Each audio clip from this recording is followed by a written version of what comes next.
in my whole life. But you just beg to see me dance just one more time. Ooh, I see you every time. And oh my, I like your style. You make me wanna cry. And now I beg to see you dance just one more time. So they say, dance for me, dance for me, dance for me, oh, oh. I've never seen anybody do the things you do before. This is gonna be old school. It's like, move for me, hey. And when you're done, I'm back to be that again. They say, dance for me, dance for me, dance for me, oh, oh, oh, oh, oh. I've never seen anybody do the things you do before. They say, move for me, move for me, move for me, hey. And when you're done, I'll make you do it all again.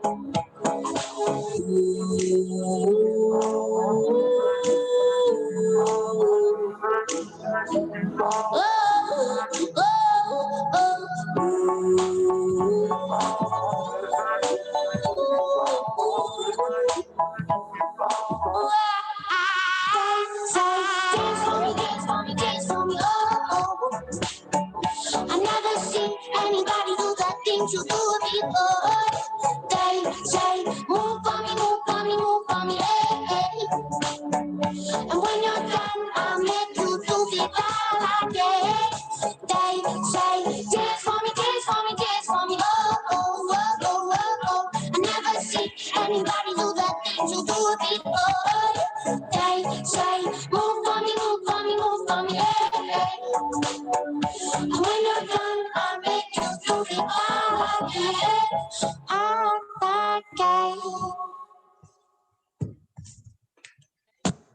Jay. All right, thanks, That was cool. That was good. Compliments to the DJ. Thanks, DJ. We give you all the credit. Did you write that song? Who, me? My song in the game. Yeah. Great one. Great choice. Compliments from Joseph. Awesome. So Well, where's Tony today, Andy?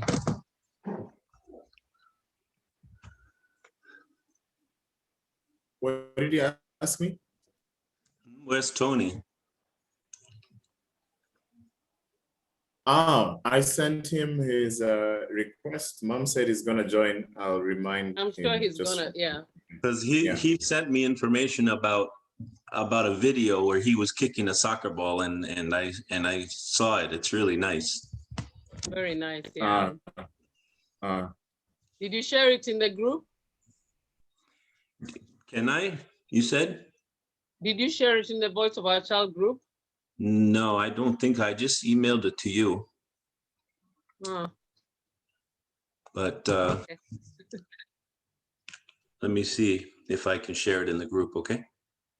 Well, later, because you don't want people starting to look at it now. Okay. Yeah. All right. Well, welcome everybody. Nice to see everyone. I'm Rebecca West Hensinger, Director and Moderator here at Voice of Our Child. Thank you so much for joining us. And to anybody new today, like Huang Lee, thanks so much for coming. Nice to see you. And let's see if we have anybody else new. I see a couple names that I don't quite recognize. So welcome to everybody. So the way that we do this here, if you're not familiar, we're going to take about the next 45 minutes to have everybody introduce themselves. So everyone will say their name, their age, where they live right now, and your answer to the question of the day, which is, name a time in your life where you had to use your own positivity to get you through a situation, a challenge, a problem. Just any time in your life where positivity has played a really important role in your decisions and your outlook and your actions, okay? So think about that. I know everybody is going to have a really interesting answer. So before we get started, I'd like to introduce to you our director and our founder of Voice of Our Child. She is an infinitely positive person, and I would love to hear her answer to the question. Everyone, Dr. Caroline Burkite. Thank you so much, Rebecca. And I'm the founder of this organization, and we founded it with my husband because we wanted to reduce the rate of depression and suicidal ideation in our youth. And so we wanted to give our kids the life skills that they need so that when they face obstacles in life, they know how to overcome them. And we do that by inviting wonderful speakers like Shilpa. And through their stories, we all learn how to overcome situations that might happen in our life.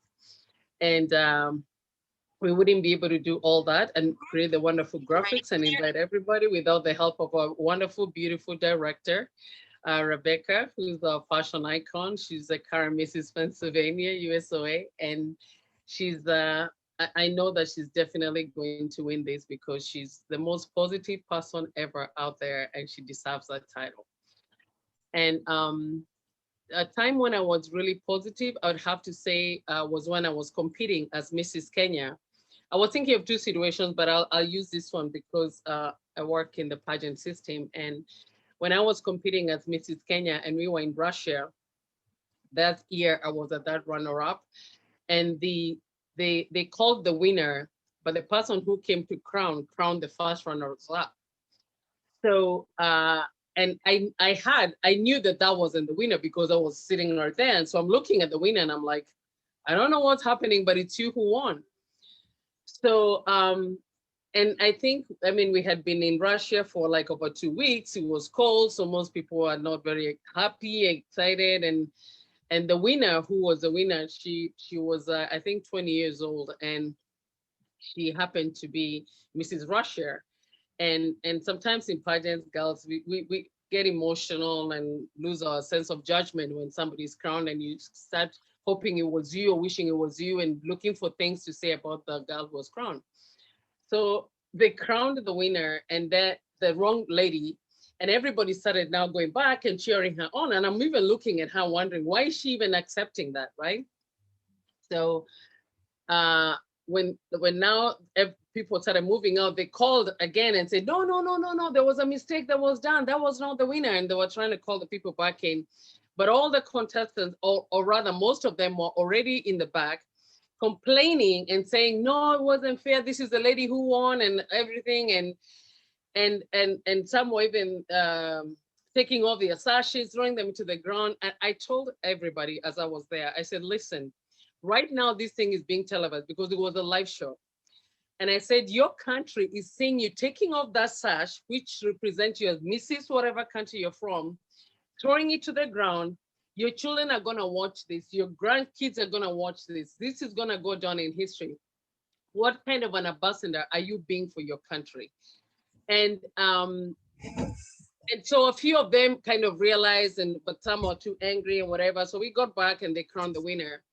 But out of that, I started, after that is when the owners asked me to start working for them as a contestant coordinator, because they saw how I handled a situation that was so bad. And I was a contestant myself, and I'm trying to tell the contestants, let us be happy for the winner.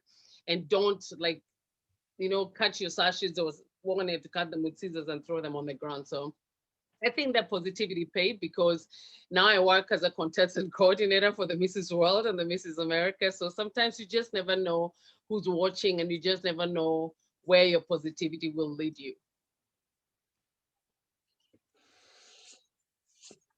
Wow, what a story. It's so interesting. Yeah, I mean, and in your case, your positivity really helped bring people back together from some bad behavior, That's very interesting. There's no room to be a sore loser, right? No, there's no room to be. In pageants, in sports, I know a lot of you kids out there play sports, in, like singing competitions or dance competitions. There's no room to be a sore loser. There's only room for your own personal growth. I think you get your strongest, you show your strength when you lose, not even when you win, and how you handle loss. Yes, it's very, very true. I agree. Thanks, Yeah. Dr. Caroline. Great answer. Great way to kick us off. So next, I'd like to introduce to you our co-founder, our resident DJ. He's been a guest presenter in the past. Everyone, Mr. David Verkijk. Hi, everybody. I'm David Verkijk, and I really enjoy being a part of Voice of Our Child. It's helped me a lot, and I get to be the DJ, which is a lot of fun. And even though everybody doesn't dance, I dance and I have fun with it. So anyway, the positive thing that I think is kind of recently, because I used to go to these meetings all the time, like once a week with the owner of the company. And I wasn't positive. I was afraid and I was scared. And every time I was at those meetings, he saw that and he would take advantage of that. And he would like ridicule me and yell at me and all kinds of stuff. But in the last, I don't know, maybe half year or something, I thought to myself, I'm not going to be that way. And I decided I'm going to be positive. I'm going to be confident when I go in there. And if he yells at me or whatever, I'm going to say something back that I don't think it's appropriate. So now when I go in those meetings with the owner or the president, and they start getting testy with me, I say to them, don't talk to me like that. We're talking about this. You don't need to be talking to me like that. And I confront them, and they always apologize afterwards. And then it doesn't happen much again. So I know Caroline has told me to be like that for a long time. And it's something that was very difficult for me because I was afraid. And for whatever reason, I became not afraid. And if somebody talks to me like that, I confront them, whether it's somebody that talks to me that way on an email or they talk to me in person like that at the office. I confront them and I say, you don't need to talk to me like that. We're business people, and let's move on with the business. Let's not be doing this kind of silly stuff. So that's a positive thing that I think really helped me a lot in my life, but I wish it would have occurred much earlier in my life and not in this old age of mine, but whatever. Yeah, I mean, it sounds like you set boundaries for yourself and the people around you, which is always good. Yeah, and You I was know, afraid of that in the past. I also think that it's brave of you and also very helpful to talk about these things that happen in the workplace so the kids can hear. You know, that if one day they find themselves in a work environment that's not altogether healthy and people are being disrespectful, you know, they can remember your story about how you spoke up about how people were treating about you and how you stayed positive, and that brought about good change. So it's good. It could also be in school, you know, because I know kids Also in school, yeah. that stuff, and a lot of times if they stick up for themselves, those bullies back down because they're just looking for a way to put you down so it makes them look up or higher It's or true. whatever. And that's the reason that my bosses would do that to me. Right. Yeah, sounds like it. Yeah. You also have to ask for what you want. Yeah. You have to ask for the things that you want in life because nobody can read your mind. And you also need to ask if you feel like you're not being treated the right way, you need to put it out there and ask to be treated correctly sometimes. Yeah. You know, if you don't like the way that someone's treating you, speak up so Yeah. they know. And then if they keep doing it, then that's a problem. Yeah. Yeah. Interesting.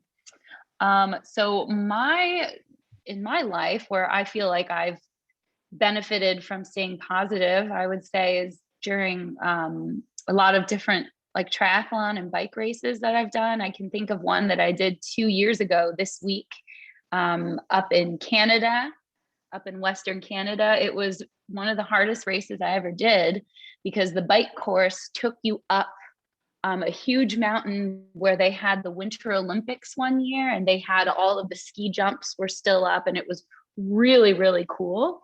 But it's very mountainous out there. And so when you're riding a bike up a mountain that seems to never end and you're going, you know, pretty slow, and all you can think about is when you get to kind of turn around at the top and then just bomb the hill on the way down, which is so much fun. If you've ever ridden your bike down a hill, any kind of hill, you know that feeling, and it is just so cool. But I remember just feeling like this big uphill would never end. I think it went on for like five miles maybe, which takes a really long time.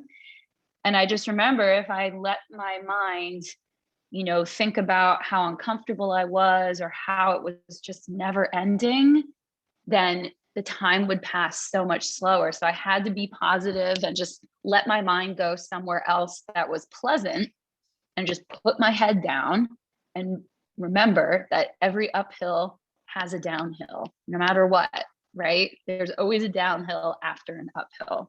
So I just had to keep that in my mind and not think about it. And before I knew it, I was screaming down that hill at like 40 miles an hour, which was so much fun and a little bit terrifying.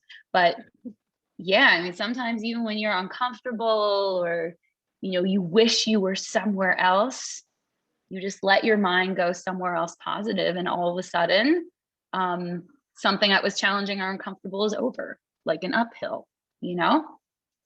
And you always get that downhill. Don't forget about the downhill. That is such a beautiful story, because it just doesn't encompass around like even just a sports activity, even in life. Like it's like it's gonna get better. There'll be sunshine after the rain. There'll be, you know, that's very encouraging to know. Yeah, it's true. It's true. You always get a downhill. Rain will always stop. You know, nights can't last forever. Hard times can't last forever. It's all about your mindset that can get you through those things. So let's hear what our kids have to say. Take it away, Lacey. Hi everyone, my name's Lacey. I'm 15 years old and I live in New Jersey.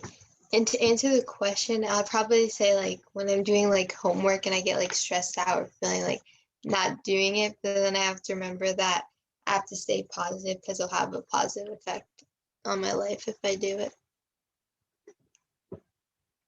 Very well said, Lacey. Yay. Totally. And And she's what a really is good student. and also thinking about the consequence if you don't do it, right? Yeah, totally. Interesting. All right, Alex, take it away, Alex. Hello, everyone. My name is Alexander Archenko, son of Caroline David. I'm 18 years old now. I live in Kinnelon. Yeah, I live in Kinnelon, New Jersey, and I'm going to college next month. So one time I had to stay positive. When I think of a good, oh, definitely when I was working a lot. I wasn't here when I was trying to get the scholarship from my job. I was working like 5-6 days a week, 10 a.m. to like 8 p.m. on Saturdays and Sundays. And that was super stressful, especially with my manager that I don't really like. I just kept positive during that, just had to like focus. And it was stressful, but I knew it was worth it. And is that schedule over now? Yeah, like right after I got the hours in, I just switched to 3 days a week and I just was like, no more. And how about the scholarship? How did that turn out? Yeah, I have the scholarship now, which is really nice. Oh man, so it was worth it. Yeah. Yeah, the place where he was working is really nice. It's a retirement facility, and they get students who have a certain GPA from the high schools to work there. And they even sometimes can even provide transport for the kids to go and work there. So you have to be a good student to be able to work there, because the residents there give donations, and all that money is divided among the students. I think you guys were 21 of you. Yeah, I'm pretty sure. Yeah, there was like 21 kids, and each one of them got a scholarship for college. I think there was 4,000, and then they added 2,000, which was like 6,000. Mm-hmm. So that really helped in a 40,000 per semester college. Mm-hmm. Oh yeah, every little bit counts. Every little bit counts. So, and Alex is such a good student. They said so many nice things about him. The residents love him there, and so that's really good. I'm glad that when he sets himself to do something, he'll know it's hard, but he'll do it. Yeah, that hard work really pays off, Alex. And you know, that amount of money you received is money that you don't have to pay out or pay That's back, true, yeah. which Mhm. I'm telling you, I'm almost 40 and I'm going to be paying my student loans until I'm like Right. 800 years old. So, Right. When Obama became president, he said that that's when he finished paying his student loan. yeah, education is very expensive. It's so Yeah. expensive. It makes Well, it Ignorance is more prohibitive. expensive, yeah. Good for you, Alex. Yeah. Thank you. Glad that you got through it. It was worth it. Mhm. Eyes on the prize. All right. How about Joseph? Hey, Joseph. He's so cute. I know he so is cute. adorable. He reminds my me of gosh. Michelle. I know. He's sweet. Oh, it's Moses. Oh, you want Moses to go first? All right, let's have Moses go first. Okay. Hi, Moses. Hi. You're such good-looking kids. My God, look at that smile. All right. Well, I'm Moses. I live in Kenya. And well, the time in my life I had to use positivity to overcome is when my best friend died. So it was a really hard time, but yeah, I kept thinking of the positives, what we had together. Yeah.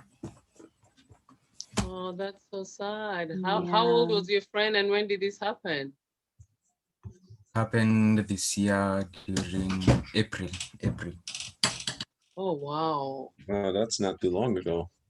Yeah. Oh, I'm so sorry about you losing your friend. Were they sick? Was it an accident? He was sick. Oh. Yeah. That's sad. That I can imagine can take somebody quite, you know, like losing somebody is not an easy thing, especially a good friend.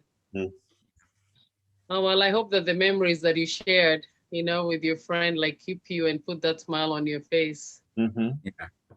Yeah. So what grade are you in, Moses, and how old are you? He's going in grade 11. Year 11. He's going to grade 11? Yeah, year 11. So Joseph, we talked for you. So you're what, 15, 16? Yeah. Ah, okay. You're a good looking kid. Keep just focusing on your studies and hopefully you'll come here to college. Yeah. Yeah. Thank you for sharing. So Joseph, Thanks, Moses. What about you, Joseph? I have no answer. You have no answer, but what? Hey, Joseph, you can't do that. Come on, Joseph, I know you have an answer. What was that time when you did something so, and where you felt really good about what you did? I have no really answer. You don't? I love the There's day when no wrong answer. Everybody's no wrong answer. Different, yeah. Maybe your brother can remind you. I'm sure he knows a lot about you. Nothing happened to me. Moses, what do you think that your brother was very positive? Nothing happened to me. Well, he got a summa cum laude the other day, so I think that's impressive. Wow. He got a what? A summa cum laude in his school, right, Jordan? No? Wow. Is that second highest marks? I think so, right, Mose? Wow. Am I correct? Yeah. Yes. Yeah, so good. he got a summa cum laude. Yeah. Wow. So you definitely had to stay positive for that. Yeah. Wow. You're a smart guy, Joseph. You're going to be a doctor, you said? A couple of times ago? Yes. Wow. You're very smart. I'm going to have to, if I get sick, I'm coming to Kenya to have you help me. Because if you're that smart, you got to be good. 10. Thank you I guys thi- so much for sharing. Yeah, Mhm. and getting such high marks like that, it's getting good grades. Like you have to have a good positive attitude to do all that hard work, for sure. It's a big result of your positivity. So bravo to you. All right. How about Rahul? Hey, Rahul. Hi, everybody. Hi, I'm Rahul. Rahul, 15 years old from India, Bangalore. And the one time I had to stay positive would probably be so this happened 2 years ago in 2019. There was this basketball tournament they conduct every year. It's called Junior NBA. In that, all the schools, most of the schools participate, and then they move on to the next round, from which a few selected people they go on to play for the state, and then they go up like that. So our school managed to qualify for the second round, and in the second round, they had a few selected people. Okay, in that initially my name was there, but then when we came to the day of practice for those selected people, it wasn't there. Like someone had taken it out. And then when we spoke to the people, I don't really know exactly what happened. My mom spoke to them, and then they said, "No, my name isn't there." So then my mom didn't let it go, and I was like, "It's fine, whatever." And then she wrote a mail to them saying this happened. Uh, they said they couldn't help us with anything, but then they offered us a scholarship in Junior NBA Dubai and Singapore. Hmm. So say the last part again Yeah, okay. about a So scholarship. yes. So in the Junior MBA that was conducted in Bangalore, they said they couldn't help us with anything, but Okay. instead they could give us a scholarship in Junior NBA Dubai and Singapore. Oh, wow. Oh, that's even better. Yeah, Yeah. yeah, It was a better outcome for you. yes, yeah. Mhm. So wait, did you get to travel there? No, I couldn't because immediately after that, COVID. Oh, Ah. Yeah. Oh man. what a bummer. Oh, Yeah, but you know what? At least like you're speaking up helped, because with your mom writing them an email and you trying to reach out to them, they still gave you that. And maybe who knows if it's still gonna, be valid after the COVID. yeah, So are they going to have it when things clear up? yes. Oh, So good. probably in August, the same flights will open to Dubai. So that time, Oh my Oh, gosh. That's so cool. I know yeah, this COVID That's has even stopped. better. yeah, Good things come to those who wait. Maybe you That's have to wait a little bit for this, but it is really going to be worth it. yeah. yeah. Just like going to Kenya will be. Yes. Mhm. Rahul, keep us updated on that. Yeah, That's sure. that is like super exciting. Good for you. Thank you. Good for you. Way to stay positive. Yeah. We would love an update. Okay, how about Rohit? Hey, Rohit.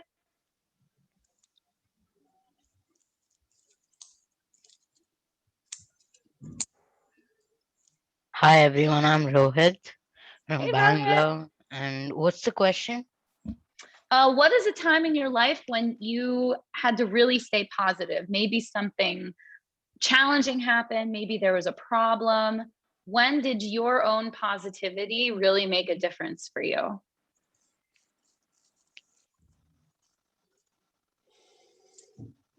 Like, when did you have to, like, sometimes in the United States, we always say you have to suck it up. Like, you have to just get yourself together, deal with the situation, move on, and stay positive. Is there a time in Yeah, your life where you had to do that? yeah. It was there in second or third grade, I don't remember. But I had this one Christmas decorating competition where I had made something, and everybody, and like many people thought it was ugly, but a few people thought it was good. But then I don't know how, but I just got second place or third place in doing it. Ooh.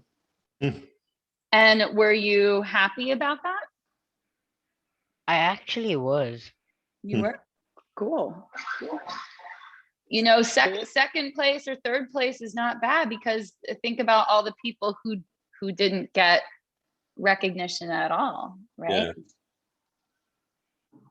And it's the judge's eyes that matter, not everybody else's, because people didn't think he was beautiful, but they saw all the effort that he had put into it. So congratulations. Totally. Thank Yeah. It's just the judges that day, it's their opinion, right? If you had a different set of people looking at it, maybe it would have been first place. you. You Yeah. know? Or on the flip side, maybe it wouldn't have gotten an award at all. It's another way to look at it, Yeah. right? And to think about, you know, all the people who didn't get an award. Funny story, I judged a pageant last weekend, and I still have parents emailing me saying, you know, can you tell me why my daughter didn't get third place or didn't get fourth place? I'm like, well, or some of the people whose daughters won like second place. They're like, well, why didn't she get first place? Think about all the people who didn't get a place at all, right? At all, that is so true, yeah. And the people in that decorating contest who didn't get any recognition, right? So always be thankful if we get any kind of award or recognition. It seems the judge actually got a few emails from other parents. Isn't that interesting? Like, how can the outcome be changed? It's over, right? Mm-hmm. Yeah. I know it's tough judging anything, and for a pageant, it's like yeah. I know how that feels, Rebecca, and I'm just like, oh man. But how many judges were you? There were 4 of us. Oh my God, that's tough. It's better when you're many. You can always blame it on the others. Exactly. Oh but my with gosh. 4, it's like your decision must have really mattered. Oh, it's like, tough. Wait. Every parent thinks that their child is the best. So it's true. Anyway. It's very true. Yeah. It's very true. Everybody thought that it wouldn't have been fair. Then everyone thought it wasn't fair. Award. Yeah. What is it like when everybody gets an award, though? You know what I mean? Like, how do you feel about There's that, nothing Rohit? special then. I agree. 100%. That's just not how life works, you know, especially when you grow up. There's not an award or recognition for everything. So you can't grow up thinking that there is, because that's just not the way the world works. Hi, Tony. Like what I love what Dr. Caroline says when she says the world is not your mother. I love that. It's so true. Like your parents are going to think that you are the greatest person in the world, but not everybody is going to think that. Not everybody, right? It's nothing against you, but that's just the way the world works. But at Voice of Our Child, we think that all of you are super amazing. But this is, you know, this is our community, and we know you. Yeah. Interesting. Okay. How about Sandy? Go ahead, Sandy. Hi, everyone. My name is Sandra. I'm 20 years old. I would say that like a time that I like had to be like positive and stuff was probably like my freshman year of college, where I had to like end up commuting because like my dad didn't want to like pay the housing fees or whatever. So it was like hard because like I didn't want to like commute and I want to like live on campus. So like that was a time that like I had to be positive with like everyone asking me why I do that, or like every day at work people like, oh my God, like how do you do that, like why do you do that and stuff. It was just like annoying to like hear all that when I'm trying to like be positive in the situation and everyone keeps like bringing it up. Sure, you weren't the only one though, right? What? You weren't the only one though, right? Of course. Well, I don't think anyone commuted from New Jersey to like New York, but I know like people commuted from like inside New York to my school. Wow, that's long. Yeah. And then Sandy has like so many allergies, and she ended up like really always getting sick every week from being on the train and the bus. Mm. My poor child, but now she drives, so Mm.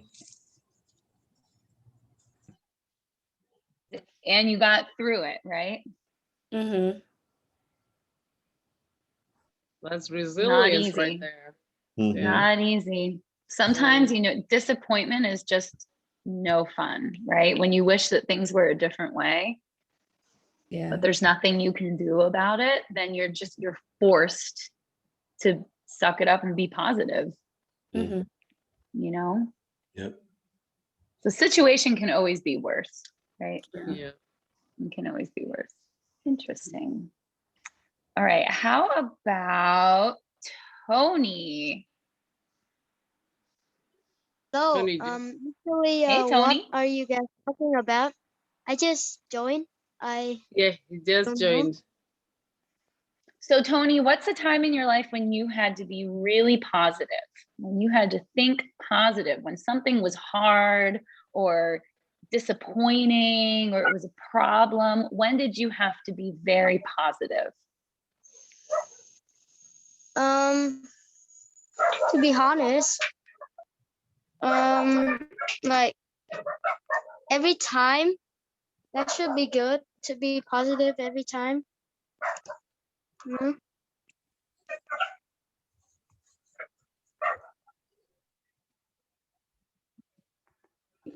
Yeah, can you think David, of a time? Can you think of a time when you really had to be positive, or there was a time in your life where that was really important?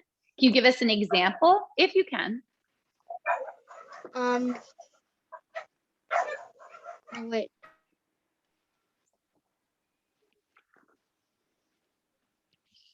David wanted to show something when Tony was very positive. Go ahead. So he's gonna share the screen. Go ahead, David. Okay. A host.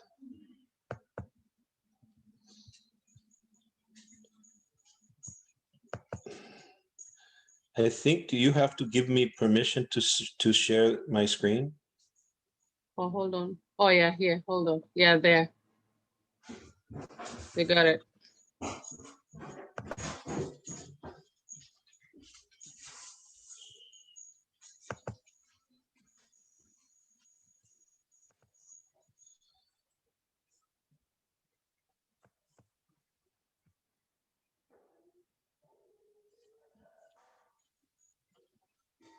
Do you know who that is? That's me. The first shot is me. Yeah. Look at how he kicks that ball. Look at how he kicks the ball.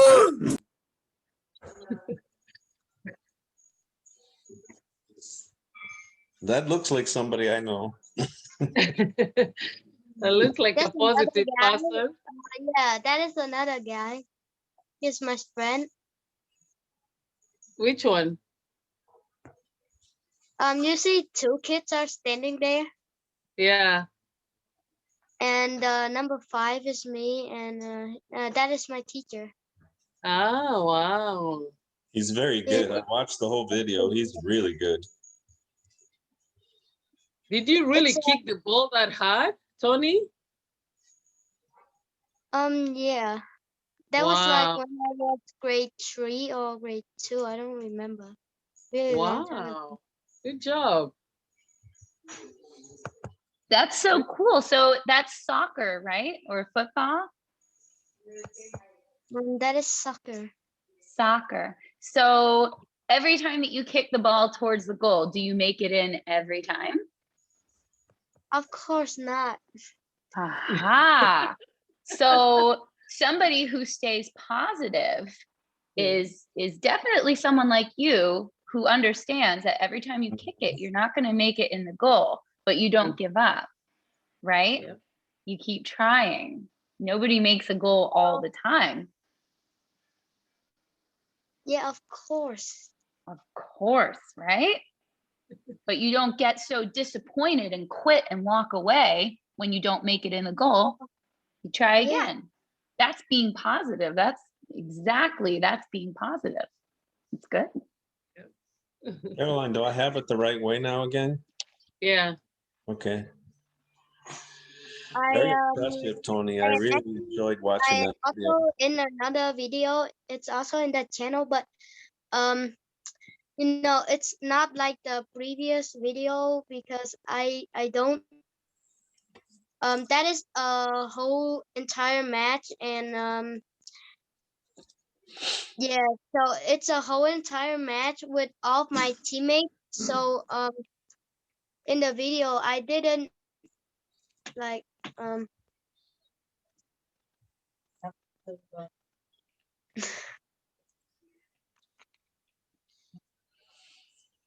I It's so nice, Tony. I watched the whole video, and your teacher is amazing. yeah, And there's so are another you. video. I didn't. So the screen didn't take a lot of videos on me, so you cannot see me a lot on that video. And also maybe you will not recognize me because it's kind of hard to see. Mm-hmm. So I may send it to you and watch my Okay. team playing with another team. Sure, that would be great. I'd love to see that, Tony. Thank you so much, Tony. Yeah. Tony, can you also tell us your age and where you live right now? I am 10. Well, I born in 2011. I live Okay. in Vietnam, like Andy told you. I live in Vietnam. I'm in Dalat City right now, but my home is in Ho Chi Minh City. Awesome. So you live in Vietnam too? Yes. You live in Da Nang or Dalat? No, I live in Dalat, but my home Dalat. is at Ho Chi Minh City. I'm living in Dalat, but my home is in Ho Chi Minh City. Oh, beautiful city. Yeah. Wang, maybe you could go next and introduce Yes. yourself. Go ahead, Juan. Yeah. Well, my name is Hoang. I'm a Vietnamese. I'm 17 years old now. And, you know, I'm a Vietnamese, so Vietnamese people always have a free time so much, but it's not with me because my most complicated I have in my life is my parents. They always have a small conflicts from the smallest thing. At yeah, at times I like the process. It is hard to say. So Like you have to find the 17, yeah. positivity in the home and look at the positive things and just ignore those moments that you don't really admire, right? yeah, the most positive thing I find is natural, which something that has so much in Vietnam. What is it called? Natural. Nature. Beautiful natural. Like the nature. Oh, Yeah. got it, got it. Oh, yeah. Oh, I bet Vietnam for sure. Huang, when I was 17, my mom and I really didn't get along, like at all. It was very, very hard. There was a lot of conflicts. But you know, in the end, you know, you will be an adult one day and you'll make your own decisions. And you'll look back on this time and it will just seem like forever ago. And you know, you and your parents might be very, very close one day. Yeah, I understand that. Yeah. It's not easy. It's not when you don't get along with people at home, it makes life very hard. But you're your own person. You have one more year until you're 18, right? Until you're an adult. Yeah, no, it's Wait me a minute. I have some visiting. Well, keep us updated, okay? Yeah. What?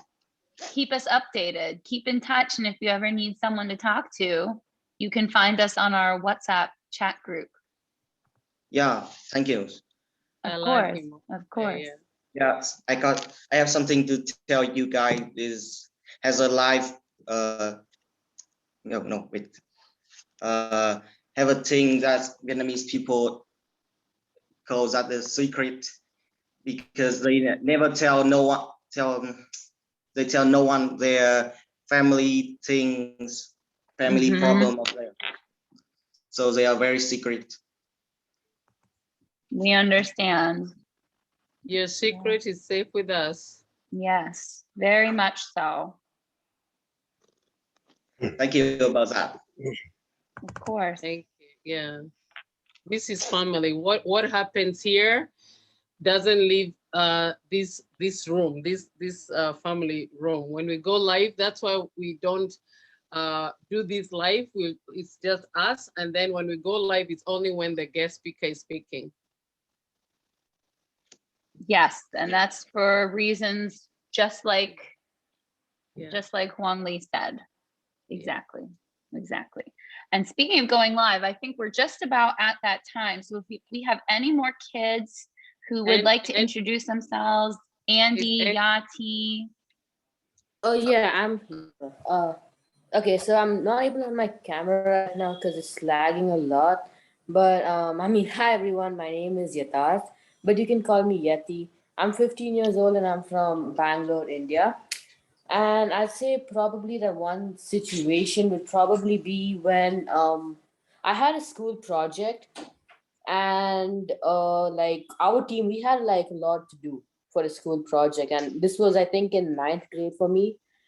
So we basically had 2 weeks to complete this whole project and we couldn't get any work done. So in the final week, we all just sat down together, and we all had, it was like a sort of like a negative atmosphere around us because we felt like we couldn't complete it.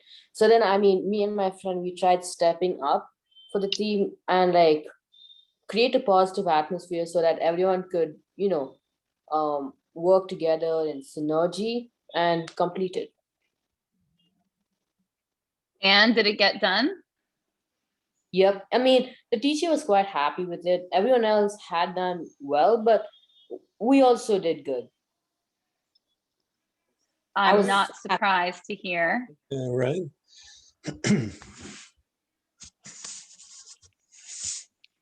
Yeah, I mean, your attitude towards things is everything. And Yati, you definitely know a lot about that.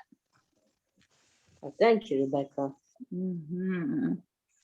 No need for thanks. I'm just telling the truth. All right. How about Andy? Go ahead, Andy.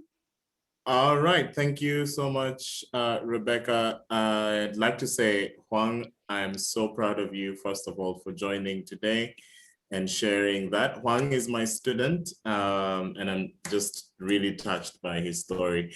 Tony is doing great. And David, I liked the music today. Papa David is always such a great DJ. I really like that song. Sometimes when I'm getting up at like 5 or 6 a.m., that song has been on my Spotify over the last few days. I don't know why. So I was like, wow, I was singing to every word like I knew. I normally wouldn't sing it in my house, but today I was like, dance on me the whole time.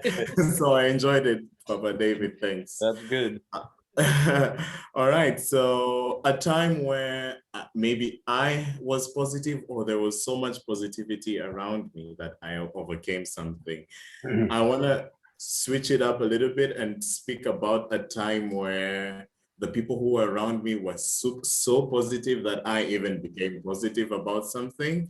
Was after the post-election violence in Kenya, my my uncle, who is Jaden's and Moses' dad, he was taking care of all of us, and things were really bad in Nakuru at that time. I remember it was pretty young. It was 14 years ago, so I was really young, and Moses was really young. Jaden was not part of us yet, so I remember. You are not born yet. No, not yet. But my uncle, my aunt, they really took care of us. We had pasta, a lot of pasta, spaghetti, and green grams, or like I think people call them mung beans. And that's all we had. And they made it, I don't know how, they were so positive. Moses and I did not feel it like we didn't have money or we didn't have enough food. Like they were so positive all the time. Like they just kept on smiling and saying we'll overcome this, and we would pray and we would it's like it never occurred to me that's all we had to eat. We just had that and a sukuma wiki, which is kale. And you can imagine having pasta or spaghetti with mung beans. It just doesn't work. And I just never felt like it was anything, but they were so positive the whole entire time. I remember one time Moses and I were a little bit spoiled because I don't know how, but we always used to ask for shortcake biscuits. Mostly, I don't know if you can remember. They used to buy us this huge, big box of like 100 shortcakes, and we would just like fight over it. And that was always there. And I don't know how they afforded that, because that meant they probably had to cut off an expense somewhere just for us to get biscuits. So the positivity of parents sometimes, or your guardians, can overshower you until there's no fear, there's no doubt that like there could be so much going on, but I did not feel it. Like I did not know we were in such a bad circumstance until we were out of it. And now they started telling me like, yo, you don't remember this time? And I was like, not at all. But just because positivity shone through their lives. So I'm really happy to see like now my cousins are doing way better, and my uncle and aunt are also doing great, but they're such positive people. That's my story. Wow, that's Yeah. beautiful. Oh, that's really Yeah, beautiful. and the love they had for you, to protect you from even feeling like things were not so great. They Right. really protected you from that. So That's Andy, awesome. that other thing you had with the pasta was a bean? The mung Sweet bean, thing. the mung beans, like green grams, Papa David, do you know them? Dengu. Dengu. Dengu. No, I wanted to. Yeah, Yeah, he so, knows dengu. so Let me tell you dengu, this. imagine having dengu with spaghetti. It wouldn't cross your mind.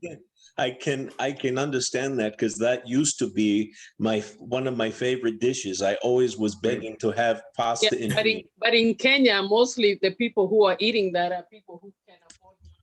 Yeah. We I didn't love like it in pasta Kenya bean. because it meant like, it's not was not our favorite. It And was not our especially favorite. dango. I love dango. I love it now, though. I also do. Yeah. It always put a smile to my face. Yeah, definitely. Thank you. Yeah. Yeah. Great example, Andy, for sure. With the people around you, when their positivity was just completely contagious. Yeah. Perfect example. Perfect. Okay, do we have anybody else before we go live? We have Vindhya and Vindhya. And all right, take it away. And my sister is there. Sorry, I joined late, so I have no Catherine, idea what she just joined. topic. I know. We're out in the woods. I wanted to, when I found out Shilpa is talking, I said I have to be on. So what is the question of the day? Sorry. So what is a time in your life when you really had to be positive? Oh, it's all the time, right? So I think positivity is amazing, because when we streamline our thought process to be positive, everything works out. Of course, situations are not the same, but it works out all the time when you have a positive mindset. And I myself do meditation. I even asked my daughter to do meditation. I got engaged in classes as well. So that way it keeps her also to always see the positive aspects, because like our mind has an affinity to focus on the negatives. And I think that mindset is very important. And about examples, I think I will pass it for now. Sorry, I'm panting because we're in the woods. Must be beautiful there. Hang on, let me see if I can show you Oh, wow. out here. Yeah, so So nice. all of the That's just woods. beautiful. That's Yeah. beautiful. Mm-hmm. Thank you. Thank you. So Caroline, we're going to have another person talk, or do we want to move to the Facebook Live because it's getting that time? I'm setting the Facebook Live now. If anybody wants to introduce themselves before, that's fine too. Okay. Yeah. Is there anyone? Catherine Manning. What's that? Catherine Manning. Oh, Catherine, there she go ahead. is. Hello, Hi. my name is Catherine. I'm here more as Andy's friend. He's the one who invited me. Me and Andy have known each other for a very long time. And I also know a bit about Voice of Our Child through him. So it's good to kind of see everybody. I'm not sure what I'm supposed to say, but I'm also just here to listen so I can relay this information to my little sister, who was not able to join. Can you tell us of a time in your life where you were very positive and how that affected the situation? Let me see. I think the moment that I can remember or that just came to mind is I used to have really bad depression. My friends didn't even know it. I was really good at covering it up. Mm-hmm. And it was really bad to the point of almost committing suicide, but not many people know this. And I think in that time, it was somebody who came and shared with me the gospel. They shared with me the word of God, and that was really encouraging for me. And that's how I ended up getting saved, for those of you who might understand that terminology or not. But for me, that would be a great example for me on how something positive, it doesn't have to be religion, can really just change a really bad situation. So yeah, that's what I have in mind. Thank you so much for sharing, Catherine. It's something that a number of other people have shared about the same type of thing, about the depression and thinking of suicide. Even myself, when I shared, I went through that same thing, and I don't think that a lot of people knew it about me as either. But thank you so much. I appreciate your sharing that. That's not an easy thing to share. I know that's not an easy thing. And for her to have found hope, that's beautiful.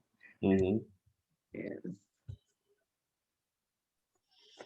Anyone? So we are live. Jaden, what did you want to say?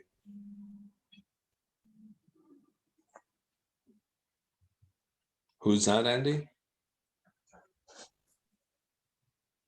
Jaden's hand, Joseph's hand was he was raising his hand. I don't know what he wanted to say. Oh. Oh, Nothing. There, Jaden. Nothing. All right, we're live. He just wanted to show us his nice smile again.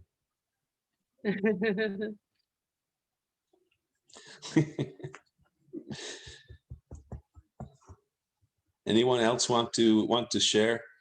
How about Rohit? I saw him here Yeah, earlier. he spoke. Oh, Raul. He did. Okay. Saroja. Saruja is my mom, Okay. and Sushma is my sister. Maybe my sister would want to talk. I don't know. Sushma, would you like to talk, Sush? Sorry. Hi, everybody. I'm Sushma. I'm Shilpa's sister. Well, in terms of positivity, there's one place that I can talk about. This has been some time back. I'm over it now. But when I was in school, this was about 25 years back. I was in one of the first international schools in India, or in Bangalore, as a matter of fact. And I am a dark-skinned girl, and I used to always have issues with the fact that I'm a dark-skinned girl in an international school, and I used to always have people saying all kinds of. And I used to come back home every day, and I used to cry to my parents and my sister, and they've been supportive, and they've made me understand color is nothing, and that it's just skin. There's nothing other than that, and everybody has some different colors, and you can get over this. And with their support and their positivity that everything is going to be fine, I moved into college and I got some good friends over there who made me also feel like I'm a good human being. Just because I'm dark skinned, that does not mean I'm a bad person or there's anything bad about having dark skin. So having a good supportive family and friend system helped me in that situation. You're very beautiful. I love your dark skin. That's gorgeous. Thank you. Most people here will stay out in the sun to be dark like you and I. And I went through the same thing that you went through, but it's beautiful. To me, I think it's jealous. I think it's jealousy of the other kids to me. All right, thank you. Oluwetu? Oluwetu's here? Yeah. Oluwetu, hi, how are you, sweetheart?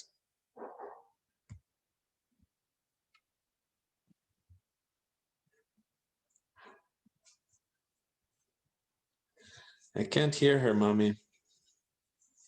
All right, maybe she's having problems. I'm on my way home. Oh, okay. From where? You're looking very nice. Thank you. So tell us about a time when you were very positive. Beg your pardon? Was there a time in your life when you were very positive, when the situation was not maybe going great, but you kept your positivity? Well, I don't remember. Maybe when you were competing and you were not winning, but you were so positive, or when things were not going good in school, but you just kept being positive? Oh, yes. That once happened. That once happened. Sure. I don't remember, but I think it was last.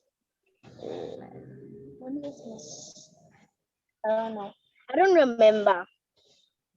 No worries, Owe. To just sing you makes us happy, and I know that your positivity has helped you do good in school and do well in your competitions. And thank you for always logging on, even when you're on the road. Yeah. You're welcome. See that beautiful smile. Yes, that's for sure. Yeah. So we are live now, and I don't know, we lost Rebecca. I think She went in the car to bring her son to tennis, and she asked us to take over for the time being. I think she'll come back on in a little bit. Okay. So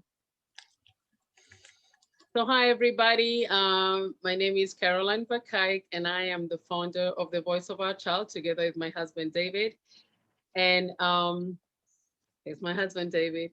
And we started The Voice of Our Child because we wanted to bring an end to the rate of suicide and depression in our children, because we understand, or I personally feel, that depression and suicidal ideation are the end result of so many questions that have gone unanswered and so many issues that have not been addressed. And I know how many parents probably lose sleep at night, just like we did, wondering what was going on with your child. Maybe they're either failing in school or acting out or sleeping a lot or just really seeming like they have an attitude, and no matter how you talk to them, it always seems to be a conflict. Sometimes it's not just, oh, they're just teenagers. Sometimes your child could be struggling. And we have heard during the first hour that we have been meeting, a lot of kids here, or young adults now, talk about how much they struggled as teenagers, but their parents didn't even know about it.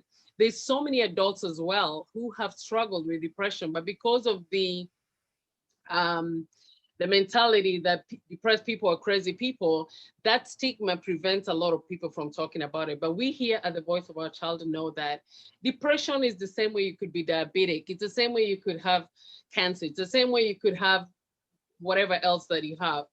And so people don't pick to have that depression. It can just happen to you. But there's hope. And I always say that I think that depression is a disease for smart people, because most of the people who I've met who have struggled with depression and suicidal ideation are really, really smart people.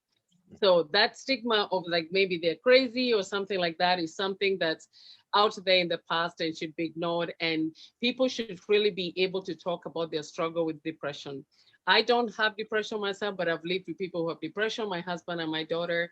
And I just know just how difficult it is living with those people. But I can imagine their world is even more difficult than that.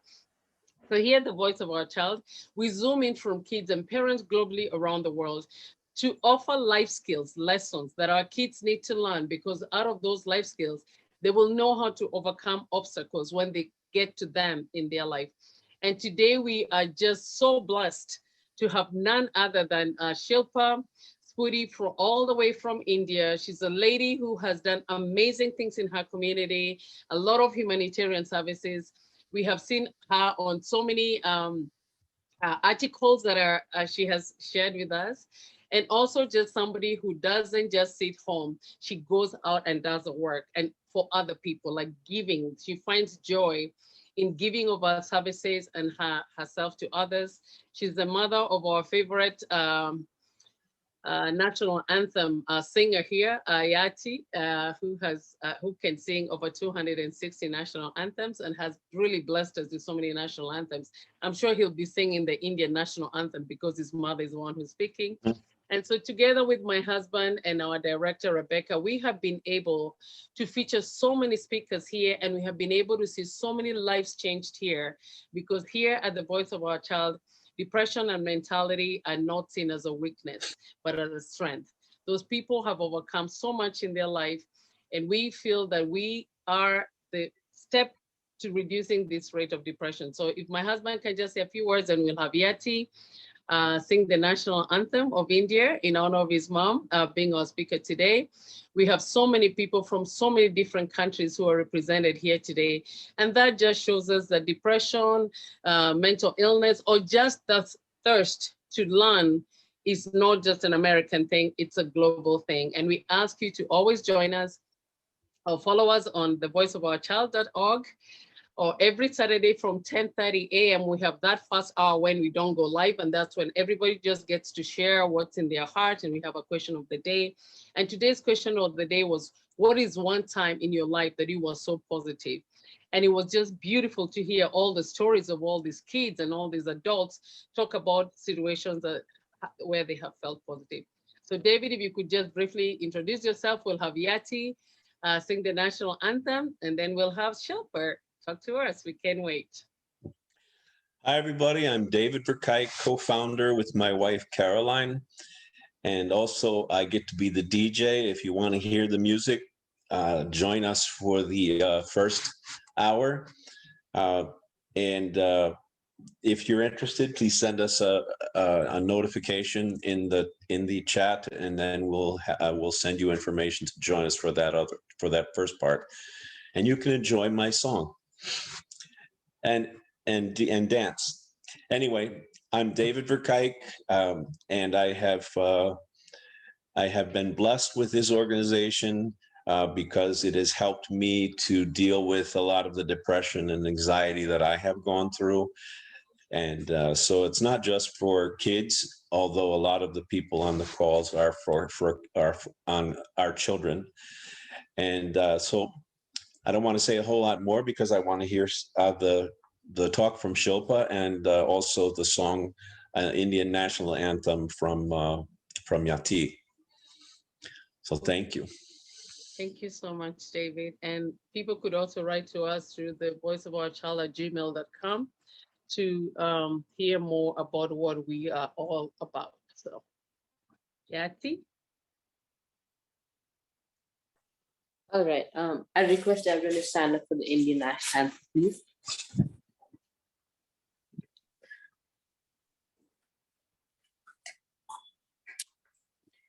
Jana Gana Mana Dinayak Jaya He Bharat Bhagya Vidata Punjab Sindh Gujarat Maratha Dravida Utkala Banga Vindhya Himachala Yamuna Ganga Uchala Jala Taranga Tab Shubh Name Jage Tab Shubh Ashish Mage Gahe Tab Jayarata Janagana Mangaladayak Jaya He Bharat Bhagya Vidata Jaya He Jaya He Jaya He Jaya Jaya Jaya Jaya He.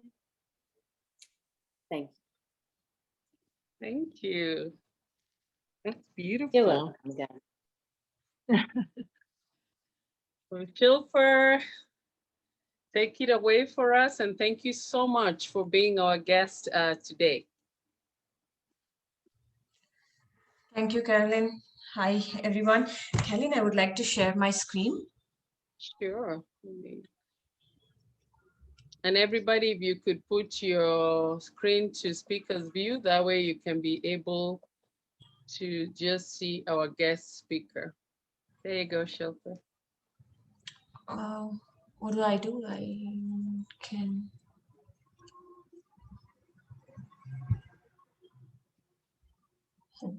Do I get an option? Oh, share screen. I got it. Mm-hmm.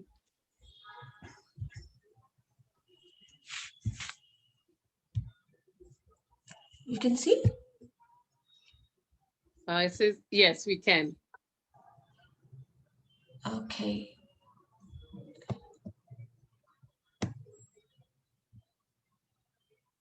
Okay.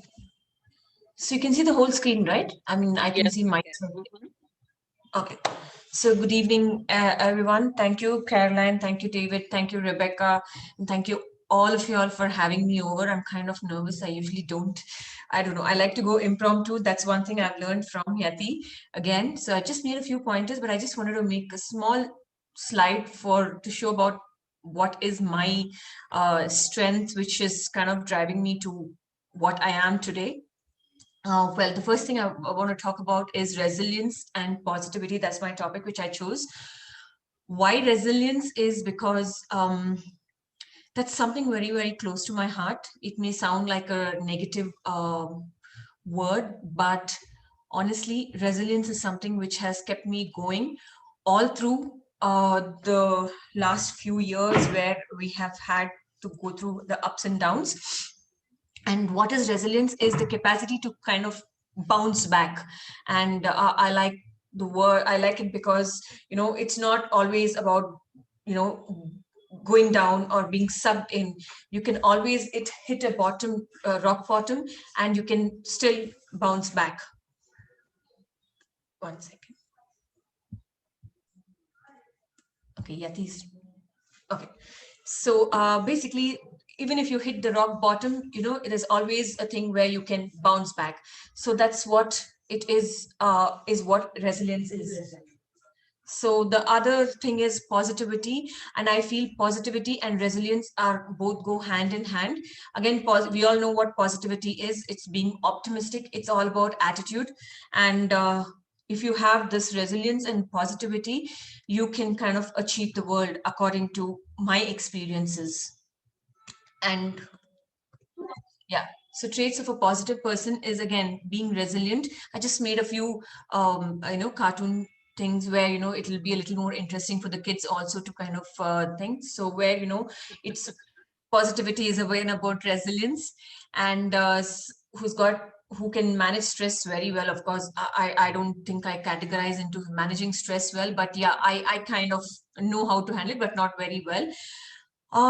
Emotions, again, I'm not very good at emotion management, but I can still manage. I have learned the tricks of the trade now. And yes, I see a silver lining in every negative aspect of that comes across to me. I see a silver lining in it.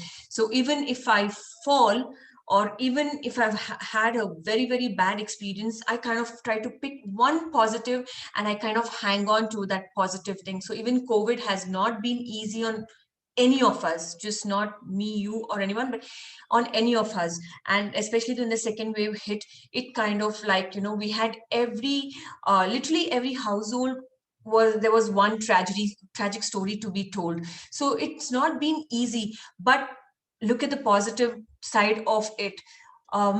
See, we're all here today because of COVID hit us. We are all able to connect with each other from across the globe. And it is because of COVID, I have got to meet a lot of people who I have counseled, have become my friends now. And they send me some amazing messages, which keeps me going. And it's because of this situation that we are in today that, you know, the world has become a smaller place, and we're all fighting together for one cause, which is nothing short of a war. But yes, so everything I kind of like, you know, hang on to one positive thing, even in the most negative of the situations. And yes, and I also believe that, you know, when you're positive, you find a solution. I mean, it's easier to find a solution for the positive thing than sit and brood about the fact that, oh my God, something negative has happened. Now, COVID again over here has hit us. We might as well accept it. Again, a positivist person is a person who accepts the situation, is what I feel. So I have accepted a lot of my situations, because when I accept something, I realize I can get over it, I can find solutions, and I can definitely overcome it victorious. So that is what is one thing which you see in a positive person. And confidence, yes. I do have a lot of confidence, sometimes overconfidence, but when I'm doing something right and I know it is not harming anyone and it's on a positive note, I have super confidence with regard to that. So even like, as long as it's not harming anybody, I'm perfectly fine to kind of even lie over there. But with confidence, I lie because I know I'm not harming anyone. So it's a good lie, basically. So it's not about just lying, but it's about, you know, when you're positive and you know you're doing something right, and you know it's not going to harm anyone, and you know it's not going to be detrimental for something, it's okay to kind of like, you know, show that confidence. And self-esteem, yes. When I am positive, when I know I am like brimming with my positive self-esteem, because I know I'm going to achieve something. I know I'm going to kind of see, it's for me, it's just that, you know, I oversee. The other thing, one more thing which I feel is, my gynecologist told me that when it comes to your child, you need to follow one technique which will work and which has always worked. So when a child is born, as a as a mom, you'll be receiving a lot of do's and don'ts. Do this for your child, don't do this for your child, do this, don't do this. She said, listen to everybody. You should not say no, listen to everybody, but ultimately do what feels right in your gut, because that is the power of the umbilical cord, which is going to kind of like hold on, which has that kind of capacity to know what is good for your child. And honestly, to date, I follow the same thing, whether it is for Yati or whether it is for my family. I follow what is right for my family, or my son or my husband, or generally what feels in my gut is what I kind of go ahead. So that works wonders. So that's one tip which I still follow. I mean, 15 years ago she gave me this, and I even now call her up and I remind her, please keep giving this, because it's worked well for me. And yes, I like to fix problems. I really like to fix problems. Like, I mean, challenges. I really like taking up challenges, whatever it may be. I don't consider it a challenge as a negative thing. Again, I take it as a positive thing. As I mentioned, I'm a very, I don't know if there's something called an obsessive positive thinker, and I come into that category. And I'm very proud to say that, because it has helped me. It has helped me do wonders. So those are some of the traits of a positive person. And when it comes to a resilient person, again, as I mentioned, optimism and resilience go hand in hand. And yeah, being optimistic. And then self-awareness helps you, when you are resilient, okay, you need to be resilient, as in, because somebody has told something negative to you, or somebody has told something bad about you. You need to kind of not accept it and say, oh, okay, now the world is telling I'm a bad person. No, prove yourself, get out there. Even if you have not done it, I mean, even if you have done something, one thing I like to say is, I'm a person, again, who believes in, if you have done something wrong, there is no shame in saying a sorry. But if you have not done it, not done wrong, go all out and show what you are. Because I feel that thin line between the thin line between being humble, or like, being okay, fine, let me just accept it. People kind of stomp you over and kind of misuse the kind of person that you are. So always be very clear in what you are, and convey that message to you. You yourself should not be kind of showing people that you're low on self-esteem. So that's one thing I would of a resilient person. Being very realistic. Yes, I'm a very practical person. I foresee things. Like if I'm taking a decision today, I kind of see whether it's going to have a negative or a positive repercussion of what I did today, or what the result, I mean, what the decision I took today. So those are some things which has worked for me, and I kind of like visualize myself. Okay, today if I've taken this decision, what is it going to happen in future? Okay, what are the pros and cons? And if it is a con, what is the cons that are going to happen? And am I going to be able to face it? Is it okay? And I would like to give an example over here is when Yati came to me and he said he wants to be an entomologist at the age of nine. I gave up my career because my husband, I mean, he's going to come here, he's going to join us. My husband was like, okay, go and support him, because he wants to do something which doesn't even exist in the world. Just go out and support him, kind. So was I being realistic over there? I don't know. But again, as I mentioned to you, I listened to my gut and I said, okay, let me give it a try. At the most, I'm going to waste a year. I will not call it waste, but I would give him a year to my son where, I'm going to understand what he is doing, whether it's really practical, not practical. And today, here we are, because of that decision that I took 6 years ago. Today, here Yati stands. I'm very proud of what he has achieved, and I would like to take a little bit of credit for that. And yes, being realistic is very important, but again, it's okay to kind of like may lose that some time if at all it's worth the cause.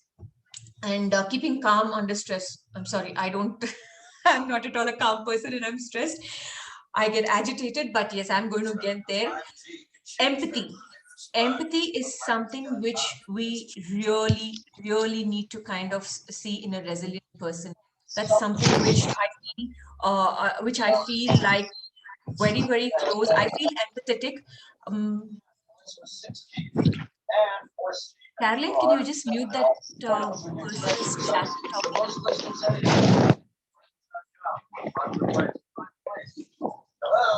Piano. Caroline? That's Mama Ken. Caroline can mute the person.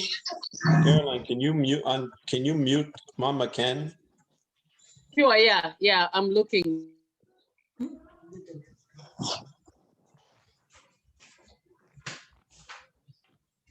Yeah.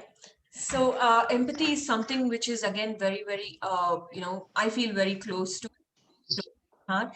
I see myself being very positive when I feel the empathy amongst seeing other people. When I empathize, I feel I am so blessed compared to what they are going through, and that kind of keeps me motivated to go further and help them, or understand or value what I already have. So empathy is something, again, self-control. Well, self-control is again something which a resilient person has to have. The reason being, only if you have self-control on your thoughts, on your emotions, or on what others are trying to kind of brainwash you, will you not be able to successfully be resilient over there. The reason being, if they are trying to bog you down, if they are trying to stomp you, or if they are trying to kind of put you down, if you accept it, it's not going to happen. You need to kind of be you need to have a self control. Oh, this person is saying this, how much of truth is there in that, or how much of do you really need to believe in everything that they say, or do you need to believe in yourself? So those are some things which you need to be work on. And being motivated, well, everybody motivates me every time. Even a small kid to an elderly person motivates me. And I kind of see a lesson which I take away from every person that I meet. A lot, it kind of makes me feel very good when I meet a person. And it's only now that I have become this kind of a person. I think I was a little shy, or a little kind of person who would really, am I okay, am I doing right? But today I have learned a lot from my son. And public speaking was something which I was very scared of. I was like, no, what if I say something wrong? And I may kind of make a fool of myself. And here I am today talking on this forum over here, or even it's only because of Yati, because I have seen him talk and I have seen him enjoy talking. And I said, wow. And the other thing which again my husband kind of keeps telling me is, as a mother, do not show your fear to your child, because when more than a father, it's the mother's emotions that the child kind of catches on to. So don't show your fear, don't show your emotions, don't show your, more than talking the negative, show your positive side to the child. Show I'm scared of cockroaches, but I had to kind of gear up the courage to show. I didn't want my son to be scared. And I have learned basketball in my late 30s, and I learned swimming in my early 30s only. And I was hydrophobic, but I did all this only with the thing that I wanted to kind of show Yati, I can also do it, and you can do it. Definitely you can do it. I'm not scared, so it's okay. I never wanted to instill that fear in him. So that way I've been motivated by Yati. I've been motivated by my every member I come across motivates me. And these are my pillars of strength. That's my husband. That's Purti. And he's been my best friend, my partner in crime, everything for me. And the alter ego is my sister. We are parallels. We don't think alike, but we are I mean, she's my strength, and I mean, I fight with her. I kind of like understand what she tells. Like, she's been, as I mean, I think it says it all. She's my alter ego. I'm not what she is, and she's not what I am, but still, she's one of my major strengths. Of course, Yati, he's my life, my everything. And it's only because of him I am here today talking. The reason being, I mean, he wanted to achieve something, and I said, okay, let's go for it. And whatever he's achieved over here so far, it's been inspirational, and I have myself drawn a lot of lessons from him. And that's my mom. With my sister, that's the reason of my being. That's my mom. And she's again one of my go-to person. And she's been like there for me in all my crime again. And she's one person I've always confided into in whatever I have done, and of course with my sister too. And then this is my family, which we just did a recent trip, and that's my entire family over there. My husband, Yati, that's me, my sister, my dad, and my mom. And my dad is another person who kind of strived and never compromised on our education, and showed us the importance of education. That's one thing I will always be kind of indebted to my dad, is he never compromised on our education. And this person, my BFF over here, is Veena, and she is again a very dear friend of mine. I wish she could join us, but yeah, she's a very dear friend of mine, who has been, if I do something wrong, she's never hesitated to say that I'm wrong. And yet she supports me. And she's even told me, I told you not to do so, and yet you did it. Now you struggle, come back, and then you'll know why I didn't support you. So there have been times where I've been angry with her because she didn't support what I was telling, but she did warn me against what I was doing was wrong. And yet she stood by me, non-judgmental, and we are really good friends. So these are my pillars. And of course, the three of us, this is the latest pictures. So yeah, these are my pillars of strength who have just been there. Something to talk about my husband.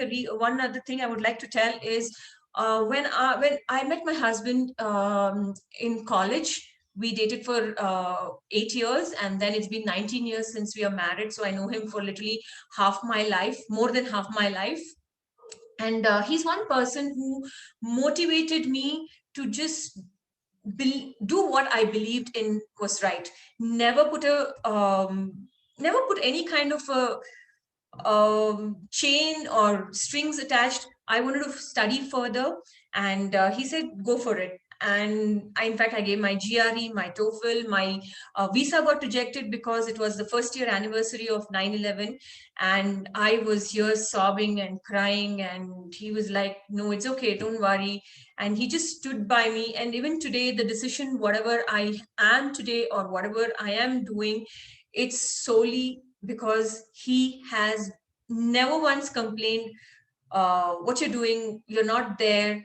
He's given me that freedom, and that's one thing. That's the reason he's my best friend. I can go and talk to him everything, and he's just there to listen to me kind. So there were times where, so that's one thing again, what I've learned from him is to give wings, to be that wind below the wings, even for Yati or for anyone, just to kind of like, give them that kind of a freedom.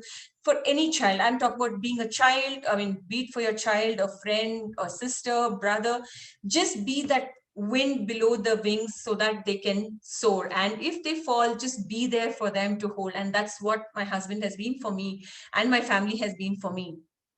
And when it comes to motherhood, well, there's no manual, we all know this. And Yati has, again, as I mentioned, he's been my motivator. I mean, he's inspired me a lot. And I have learned a lot from Yati when it comes to doing something, impossible is nothing. Like, it's a logo, but nothing is impossible as well. That's what he's taught me. I have run marathons with him. I have done swimming with him. I have done basketball with him. Rather, I learned basketball for him so that I could give him company. And I have, he loved running. he was an athlete. I said, okay, I also want to learn. So this is where, you know, we at 5 o'clock in the morning, we would get up and go and do some marathons. And when it came to Yati, yes, the other thing I wanted to tell was, when it comes to your child, let your child explore, let your child experience failure, let your child fall when he is young, let him know what failure is now, then, you know, he realizing, oh, there's something called failure later on, and not being able to accept it then. Because I feel every child should be exposed to failure at a young age. Once they go into this big bad world, it's not easy for them. They have to struggle, they have to strive, they have to earn for everything. So what has worked well for me is, when it for Yati, what I did was, when he was 10 months, I put him into swimming, and he was a pro at it. When he was 3 years, I put him into dance, and this yellow t-shirt that he's wearing, he did modeling as well, kind. He did some modeling, a small stint over there, kind.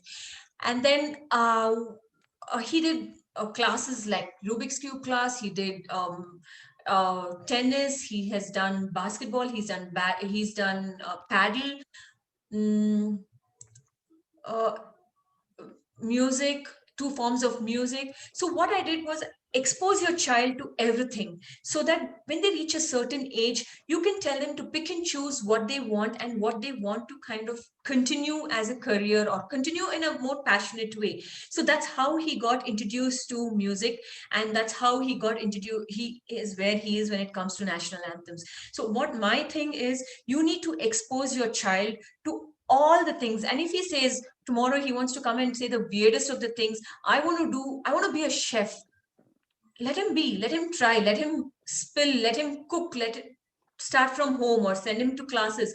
We don't know where that small trigger comes for them. And I feel we need to give that kind of an exposure to children at a very young age. And when they reach, because honestly, over here I am talking, as a kid, I was always known as a chatterbox. And as a kid, I was always known as being adamant, very adamant, and all those things. So had it been identified and channelized in a different way, maybe I would have been an advocate, or I would have been public speaker, or I don't know.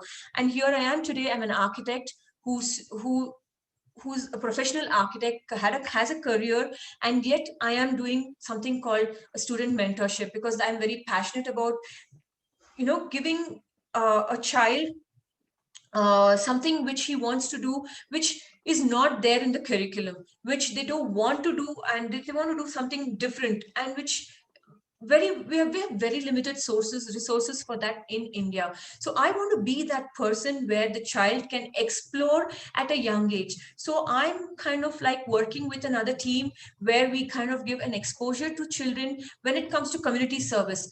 There are 17 SDGs. Let them explore the SDGs. My child is passionate about environment, your child may be passionate about some other SDG. Let them explore, give them the exposure, give them the knowledge of what are the choices which are there for them, and then let them understand it, let them fail in it, and then realize, oh, this is not, oh, this is what it is. So what I again encourage children is, let them do internships starting at a very young age, maybe even 10, 11, 12, because I know there are organizations which is taking up kids as interns. And Hello. I made okay. it.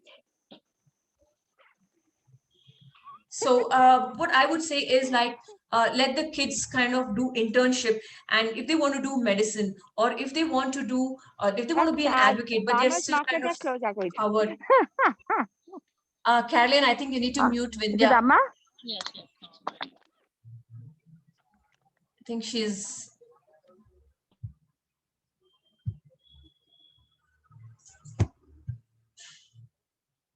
Hello. Yeah.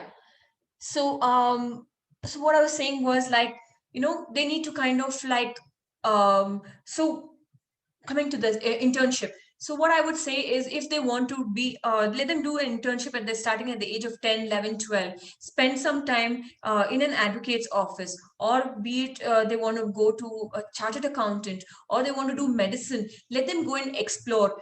1 month or 2 weeks, let them try their thing and then realize, oh, this is what it is. Okay, this is not my cup of tea. Or, oh, this is what it is. Oh, I can, kind of excel in this in a further way. So that's my take on how, we need to kind of give the exposure to the children. So that's something which I believe in, and I feel it really works wonders for the children.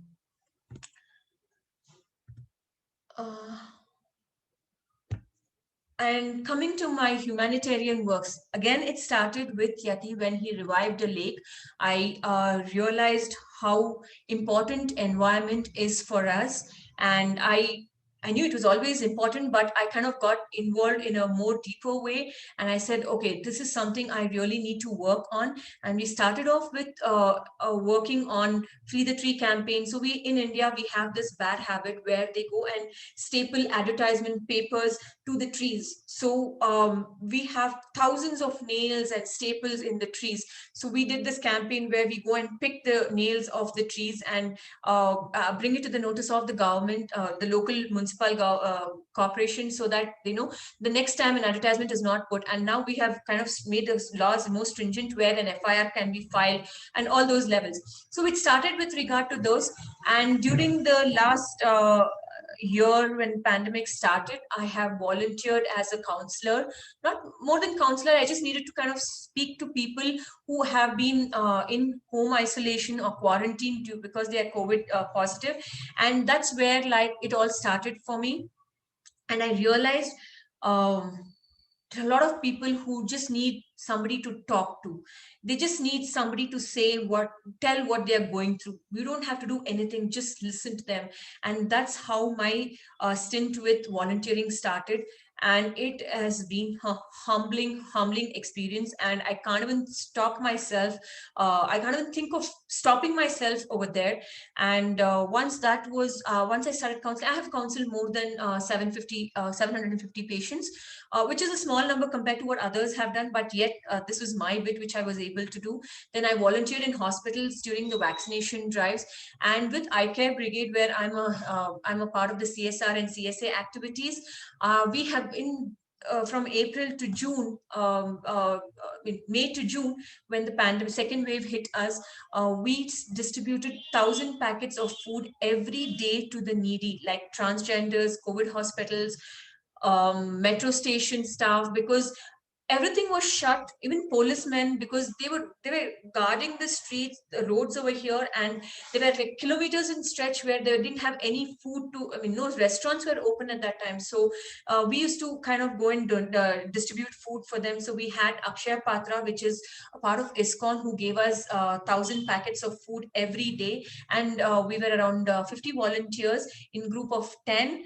So my husband and me would go every day and distribute food for policemen, metro station staff, undertakers, people who are working in graveyards, who are actually worrying COVID patients. It's been heartwarming to see, heart wrenching to see whatever they're going through. But yeah, we were able to do that.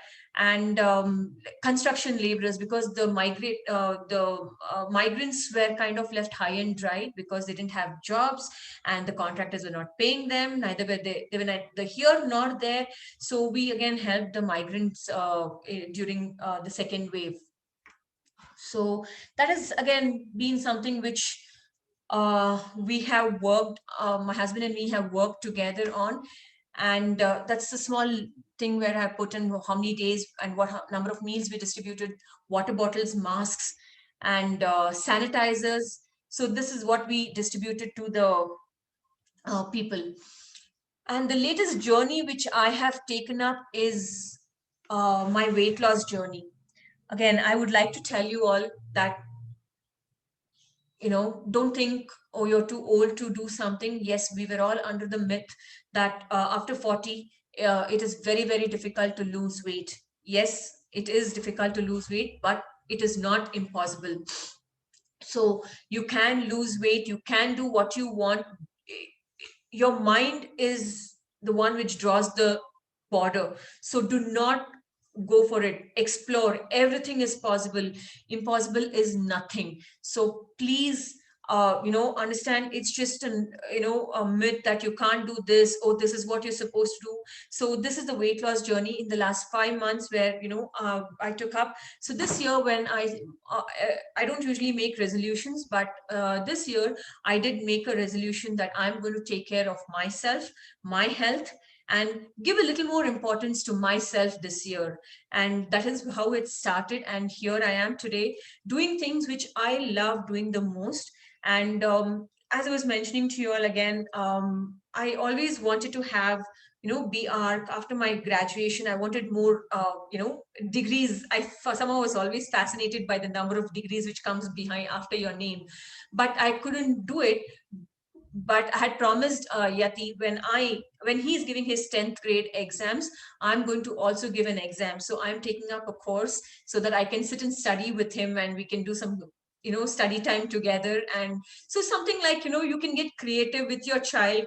You can do so many things if you give the time to your child. That's one thing again I would like to tell parents is, give your child the time. Do not compare your child to anybody. And it's just enjoy the journey. And the child blooms at different times. Every flower has a different time to bloom. So, and it also depends how much of water you have put, how much of nourishment you have given, how well you have taken care of that care of the flower. The same way is your child. How much of time have you spent, how much have you know uh, it's just not about materialistic thing, where, oh, I got him a PS5, I got him this, I've given her all the luxuries in the world. No, the most important thing for the child is love, attention, and time. Time is the most important thing, and that's worked wonders for me. I would always talk to him. So even when I was nursing him, when he was like few weeks old and I was nursing him, I would talk to him. And my friends would say, I think you're one crazy mom who can talk to a kid who doesn't even understand what you're speaking. I said, I don't care, but I would like to talk to my child. So I would nurse. As I'm nursing him, I would talk to him. I would sing to him. So something which I enjoyed. It's again like, resilience. One more characteristic I would like to add in over there is, you start enjoying whatever you're doing at that moment. If today at this moment you're feeding your child, at this moment you're like going out and you're spending time for yourself, just enjoy that moment. And trust me, it works. It's really an amazing journey. You feel very good at the end of the day that you've done something like this. So just give that time, just enjoy that moment. And you see the feel good factor and the results, everything shows. So now my journey is about weight loss, it's about health, it's about community service. Of course, yes, of course, Yati is there and my family is there. I need to do all those things, but again, prioritizing what I want. This year it's about me, where I want to do what I want to do. And uh yeah, I mean, those are some things which I feel works wonders. The other thing is, when we went through, the resilience term comes into play, is we went through a very, very difficult time around 15 years ago, where my husband did an investment and we underwent a loss. And no shame on it or anything, because we were cheated. But it was the rock bottom that we hit. And people kind of like started talking behind us, rather, even though they were talking, we knew what they were talking about us. That's something which people will do. And what I have learned, or what we have learned from that, is we needed to kind of keep going. We needed to kind of like say, okay, let them do the talking. We'll do the what we have to do, and let that not affect us. And there are a lot of moments where I have gone through this, even when it came to when I was raising Yati, or when I accepted the fact that, okay, I'm going to give up my career.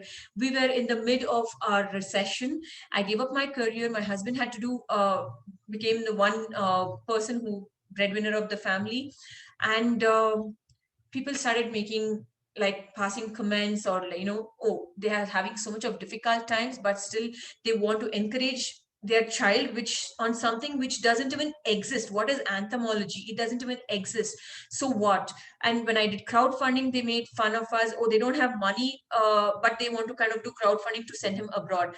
So it's just that, you know, I did not go and ask them, but you know, people will talk, people will always do that, but you should just keep striving to what you feel is right. And as I mentioned, your gut is what says it all. Just believe in your gut. I would just like to kind of close with a couple of quotes which keeps me going, you know, and some things which I have taken away as a lesson during my thing is, you know, you need to follow your dreams and your passion.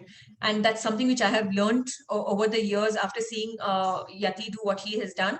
And, you know, when you're in doubt, start introspecting. Just start writing, you know, a letter to yourself, or start just making notes. Really just go meditate, or just sit in silence and understand, okay, I'm planning to do this, is this the right thing? Or talk to a person you feel is right, is the right person to kind of confide in. Listen to them. Maybe it may not be the answer you were thinking you were going to get from them, but it could make sense to you later on, or if you introspect on that again. And again, I believe family is everything, because they stand by you. I'm very happy, and I'm very lucky to have a very, very strong family bonding amongst in with, you know, I'm lucky to have a very strong family bond amongst us. So the other thing is, the harder you are pushed down, the higher you will bounce. Just like a basketball or any ball, when you keep bouncing, the harder you bounce, however hard people push you down, remember, you're going to rise higher. Always remember that.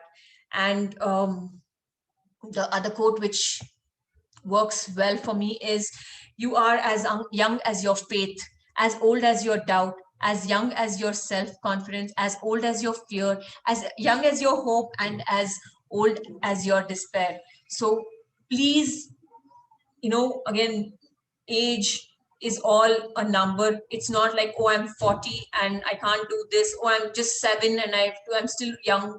No, if you believe in yourself, just do it. It is worth giving it a try. It's better to say I tried and I failed than say, oh, I should have tried a few years later. So it's okay, you try, you fail, at least you tried it. And one other thing, as a mother, what I have understood is, um, I have I have realized a lot about myself as a mom. I did not know so many things which were in me. You know, my strengths, my weaknesses, my fear. There are so many things which I just did not know existed in me. And here I am today. It's only because of being a mother. And what I believe in, as I was mentioning, when you're a daughter, a wife, a son, a husband, a grandparent, a teacher, a mentor, just be at that moment, do the best you can, and the results will just show. You know, it'll show, it'll do wonders. It may not be, the results may not be immediate, but sometimes it's just in the future, when the results come out, it's going to be awesome. So that's one thing I have learned. I don't look for results immediately. I just enjoy my journey. As I'm telling you, I'm like, today I live this moment with a positive attitude, and it's been working super well for me after all that I have been through. Yes, coming to depression and suicide over here, I would like to bring that topic in, because I have seen my husband in depression, and I think I did speak about this topic when David gave his presentation. It felt for me that when we were going through our low, I was holding on, you know, I always visualize myself in the middle of an ocean, trying to hold my husband and my child, and trying to swim in the direction I do not know, but I'm trying to give my strength to both of them. But when a person is giving up, it's very difficult to hold on to them. But please do not give up. There will be somebody, there will be one one piece of wood also can keep you afloat. So do not give up hope. And depression, and we have been there. We have also we've been there and tried doing things which we felt, okay, this is over, this has gone over beyond us, and we can't do this any further. But we have definitely kind of thought, the thoughts have come, suicidal thoughts have come for us, because of the pressure on the outside, which has kind of affected us. But I'm so glad that, you know, we didn't take that decision, and we know what it feels, and there is no harm to take help. I did not take help, we did not take help rather, but we were there for each other. And by God's grace, here we are, strong-hearted and ready to face the world. No more depression. I'm like, you know, I used to tell my husband, let's face the life with, like, you know, a charging bull, and we can do it. That's one thing I used to always tell my husband. So yeah, I mean, this is something which I have taken away, or which I have experienced. So much more stories to tell, but yeah, I would like to kind of end it over here. Carolyn? Shilpa, the presentation, I was just even taking notes, and I would like you to share with me the PowerPoint that you did. Sure. Because I'm just like writing everything down, and I'm like, this doesn't just, is not just a lesson on resilience and positivity, but on so many things in life. And you touched on kids, and you touched on parents, and you just touched on the whole family unit, and that's beautiful. And I think the illustration of the photos of your family is really great for us to know that family is really our foundation. That's really beautiful. And I can see now why Yati is who he is. Yes, I second that. Shilpa, it was wonderful. I just got done taking a screenshot of your takeaways. I liked in particular the one that you didn't read. Work hard in silence and let success make. Oh yeah. That one I Yes. like a lot. That one's really nice. Yes, that's one of my latest favorite ones. The reason being, even when I started my journey, the weight loss journey too, people were like, no, what you're doing is wrong. This is not. I said, okay, fine. You know, sometimes there's no point going and justifying to people. It's like going and banging your head on the stone. So you might as well say, okay, fine. Okay, you're the boss, fine. And then when your action speaks louder, everybody is going to be in, like, you know, oh, okay, this does work kind. So this has happened to me as late as like last week too, and people are like, oh, can we also kind of, like, you know, understand what you're doing. It's just not about the weight loss, it's generally about life per se. How, you know, I want to achieve something, I'm just going to work in silence. I'm not going to do the talk. They, like, people are like, oh, you don't have any better work. So even when it came to you know, when we were distributing food, when we went out volunteering, people were like, oh, you're exposing yourself. Oh my God, you're going to come back home to a child. I'm sure as a parent, I'm responsible for my child. I know how important it is for my child. But I also know there are people out there. I have touched, I mean, my husband and me, we've distributed 4,000 packets of food in 41 days, which is like a very heartwarming thing for us, and we could make a difference. And again, I'm a big believer in karma. You do good, as you sow, so shall you reap. And here we are trying to kind of do good for the thing, and I'm sure God is going to bless us in his own which ways. So yeah, I believe totally in that. Work in silence and let the victory make the noise. Mm-hmm.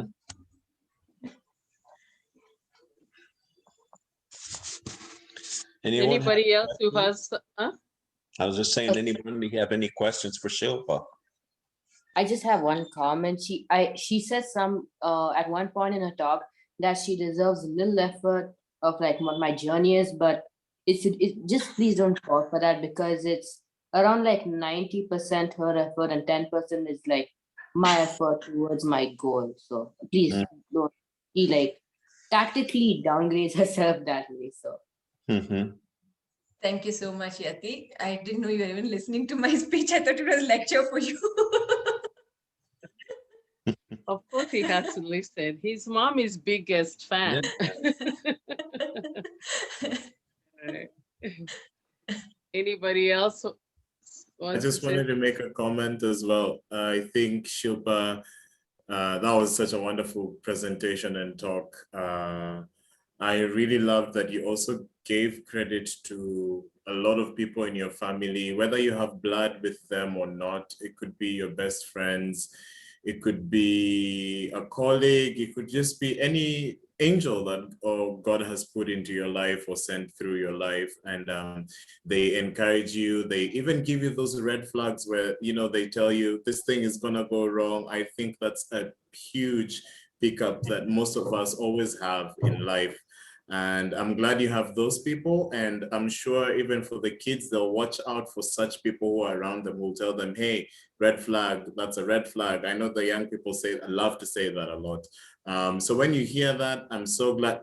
It's good, and not just even for kids. I remember you saying kids should also fail and then fail again and pick up, but adults too, or adulting kids should also do that, so that we fail, then we just get up. Even if we're told that there's a red flag there, but your gut is just like, go for it.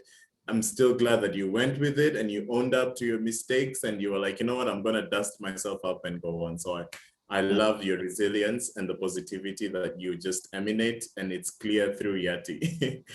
Really clear. Yeah. Beautiful. I would like to introduce my husband. This is Spurti, who's been listening. Hello, Spurti. Welcome. That's a quiet man behind all this success that we see in you and Yati. He's the pillar that holds everybody together. Yes, that's true. Yeah. Yeah, he talks less. I'm the more jabbermouth in the house. Mostly women are. The men just watch us making noise, but that's your silent strength, your silent giant, the person who holds everything together. And we're just so happy to be able to meet him, and we love your family. And your son is just, we're the people who want to steal your son. We want to be his parents in America when it comes to college. So, yes. Very nice of you guys. Always followed up, and of course, my wife. We will take good care of him. Maybe we won't be as soft as you people have been. We are more strict because we have 4 teenagers, so we won't treat him as an only child. He'll just be the 5th child. That's nice. That's good. So no special treatment. I should tell you, I mean, you guys are doing a wonderful job. And oh, thank you so much. It really takes something to, so consistently meet up and, sort of be a circuit to people all over the world. And I only wish you guys great success and take things forward. And please keep up the job. God bless you. Thank you so much. From your mouth to God's ears, we really appreciate it. And we wouldn't be who we are if these people didn't show up. And we have all these people who are constantly here with us. And to us, that means a lot. The secret to success is showing up, and they always show up. Very consistent. That's what I've noticed all the time. Yeah. Because the 1 hour on Saturdays the evening you're on your own. And the 1 hour on the Saturdays is dedicated. That's what I noticed. So I just try to, curl up and go into a corner, just do my stuff.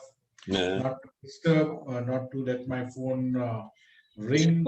You guys are on because they enjoy it. See, when the whole purpose. Thank you for allowing them to do that. Right?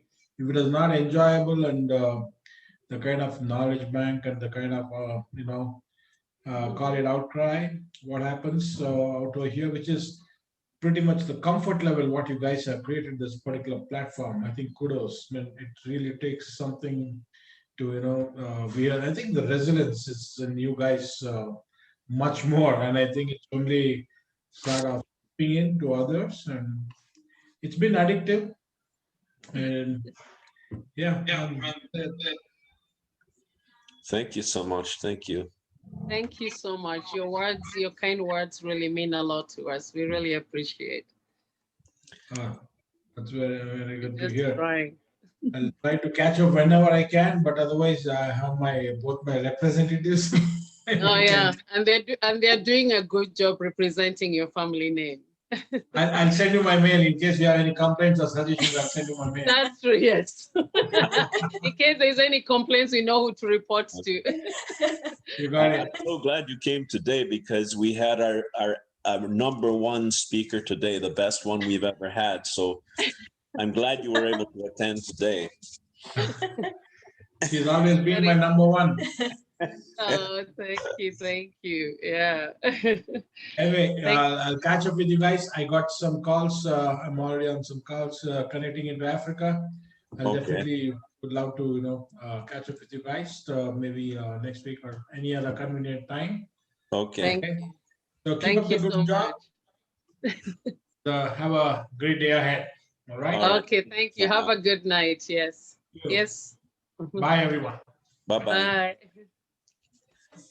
Anybody else? I really like the message and everything. The whole point of the whole presentation was to just stay on track, believe in what you believe, and just go for it. For me, it's always hard, just the hardships in life are kind of like what makes you strong. So it's always good to be positive in those moments, but also happy moments, because it's good to spread that happiness and positivity with others who maybe are down and not feeling like that. So it's a really good message, and it relates a lot to what I'm going through. I'm in college right now, taking classes that I have to take before I go to college, which is really hard for pre-calc. It's like one of the hardest, I guess, maths. I'm not sure, but it's difficult, but I know I have to do it if I want to go to college and become a pharmacist. So it's just like, I'm not even mad. I'm just like, you got to stay positive. There's no other way out. So Acceptance, yeah, that you it got to works accept. wonders. Yeah. Yes. I believe even in every negative thing, there is one small iota of positivity which is there, which we just need to kind of to hook on to. Once you start seeing a positive in every negative, trust me, life becomes so simple and so easy. You'll be like, oh, okay, this is another thing. Let's move on. And when my friends kind of, when we went through financial losses, we had a very nice social life and we had our own set of friends and all. They all kind of let us. Trust me, today, if I felt bad at that moment, I did feel bad, and I really this is how they judge us and all those things.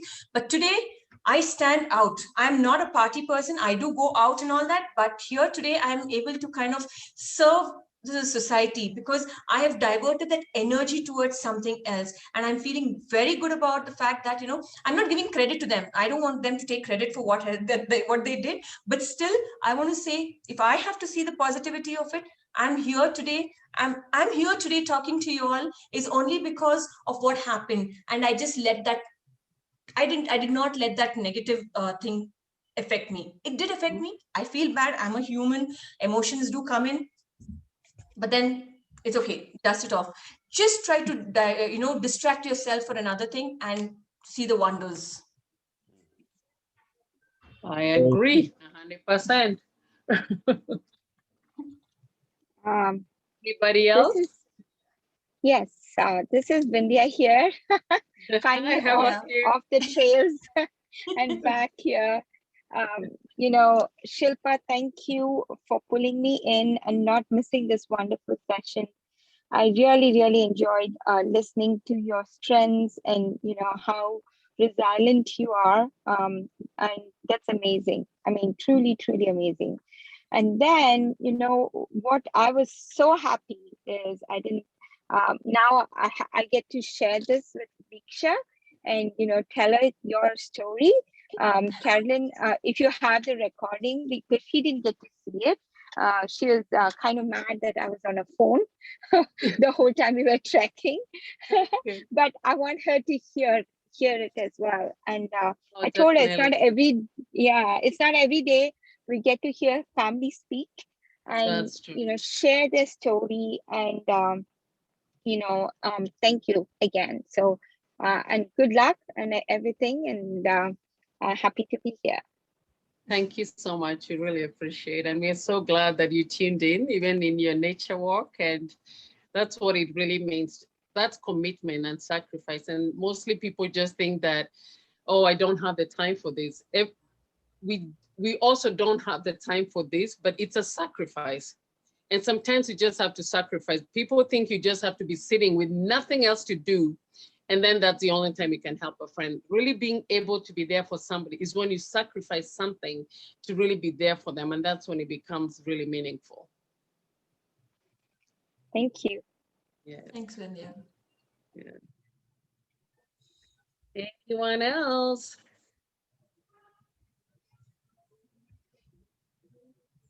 I guess if you don't have someone else, we're already down to 1 o'clock here. And but Shilpa, we really appreciate you as our guest. I hope that you will share the PowerPoint presentation so that we could also share it out there. I know that a lot of people might want us to be able to see that. We'll also share with you the video so that you could show your family. So for those who are watching live, we thank you for always following us, for always realizing that there's something that we're saying that can help you or your child out there. Because despite every effort that's out there, suicide is still the second leading cause of death in our teens today. I believe it's something that can be helped, avoided, or even reduced. We just need to be able to speak the life skills into our kids. We just need to hear stories like this and realize what other people had to go through, who is the support system in your life, and what it means to you. Because sometimes we are more mean to the people who love us the most. And family will always be there for us. But some people find it hard to even talk to their families to tell them about something they're going through. They're more shy about talking to their family members about their weakness. But family will always be there for you. And hear the voice of our child, we want to be that family for you, to give you the life skills, to be here for you if you ever need somebody to talk to. But to keep spreading the message that yes, we might not have the right answer, we might not really have the secret magic that we can give to reduce the rate of our teens falling into depression, but all we can do is try. And as a mother of a child who struggles, it is tough. It is tough. It is tough. As a wife of somebody who struggles, it is not easy. It's not easy not knowing what you can do for these people, but respecting that every day they are waking up and doing the same things that we are supposed to be doing, and at the speed that we do it as well. So if you'd like to know more about us, write to us at thevoiceofourchild@gmail.com, or go to voiceofourchild.org. If you want to sponsor a teen, if you want to just be part of the things that we're doing, because one of the things that we offer mentorship is by seeking sponsors and organizations to sponsor these teens on a 2-week humanitarian trip to Kenya. This year, we were supposed to leave on the 25th of June. COVID has just been keeping us back and forth, but we still have that desire to take these kids for community and humanitarian service. I was born there, so I know the country, I know the language, and I know the need for clean water, school supplies, and just being able to let those people know that somebody does care for them. So with that said, I would ask you to all have a wonderful weekend. And if you're somebody out there and you know you have a wonderful story that would help these kids or adults to be able to overcome obstacles that they have faced in their life, please write to us at The Voice of Our Child, follow and share our page. And you can also write to me at drcarolinenv@gmail.com. That is Dr. carolinenv@gmail.com. We would love, love, love to hear from you. Or follow us on our social media page, Voice of Our Child or Caroline Vokaik. Thank you, everybody. Bye-bye. Thank you. Thank Bye, you. guys. Bye. Bye-bye. Bye. See you, everybody.